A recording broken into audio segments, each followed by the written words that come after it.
Is it fair and realistic Huh. to look at the small farmer when most of the businesses today are talking scale, right?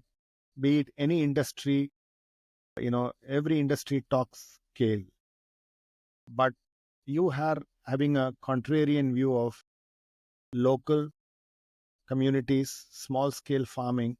And is that really something that's achievable? What slow food does is we provide an alternative.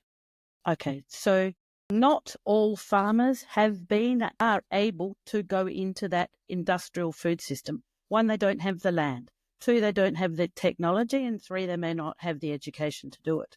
What slow food does is working with the small scale farmer, family farmer, to ensure that they can sustain what they're doing. So they have a sustainable production food system to ensure that they are not a part of the equation that moves to a city because the farming does not provide an economic benefit. It also has a plus in that it provides social continuity and also cultural continuity. Okay, if everybody or all farmers are to move to cities, you lose your social binding, your family unit, but you also lose your culture. And we get standardized in that food production, which means we get standardized in both our culture and our social environments. Okay, slow food's not saying industrial food systems need to come into the context of small scale. Well, slow food's saying if you are a large scale farmer due to circumstances that it started in the 50s and the 60s, there is a way that you can convert that you are producing more in balance with nature. Okay.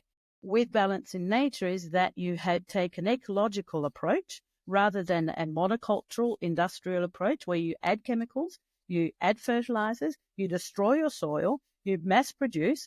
And if we're looking at that food production, that large scale globalized foods production, you can say that 20% of our global emissions, carbon emissions, are actually coming from agriculture and that agricultural system.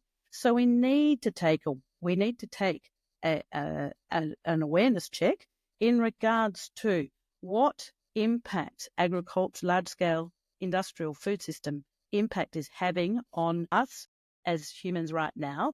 Obesity, climate change, soil destruction, erosion, desertification, all of that included, to what can we as individuals, farmers or consumers, steps we can take to actually make an impact to be able to change that cycle. And I think that when we're talking about fair and that large scale, we're not talking about change tomorrow.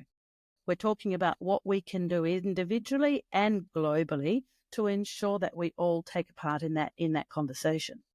And obviously our own food health. If we're talking about all the food-related diseases at this moment in time, you can take all of them back to what we eat. Diabetes, some cancers. Okay.